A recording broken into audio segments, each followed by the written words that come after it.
Hello, I'm Luke Ford from the website lukeford.net, and among the topics that I cover on my blog is blogging, and there's a great article in New York Magazine published October 15th, 2007 by Vanessa Grigoriadis, Grigoriadis, and the headline is "Everybody Sucks, Gawker and the Rage of the Creative Underclass."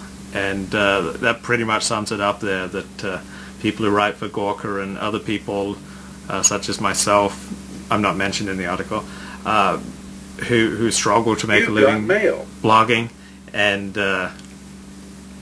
how this can breed a lot of rage and resentment at people who are able to make a much better living than ourselves, people up the food chain in the writing industry, people at the Los Angeles Times, the New York Times, the Jewish Journal of Los Angeles, and people who are able to make a comparatively decent living writing, and there's a lot of truth to it. That's what I do. I sit back here in my hovel and I take a lot of pot shots, and it's dangerous. You don't want to overdo it.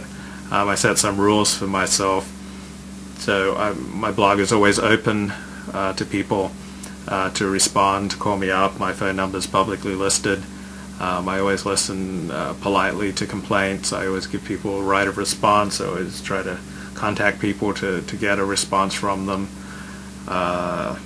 So there are some good journalistic principles that I think can make blogging a little more fair. This is what Vanessa wrote in New York Magazine. Like most journalists, I tend to have a defeatist attitude about Gawker, dismissing it as the Mystery Science Theater 3000 of journalism, or accepting its vague put-downs under the principle that any press is good press.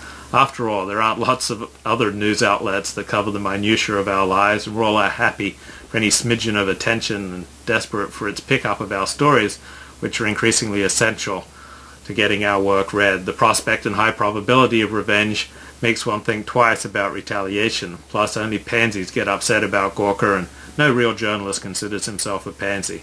But there is a cost to this way of thinking, a cost that can be as high as getting mocked on your wedding day, and Vanessa indeed did get mocked on her wedding day on Gawker.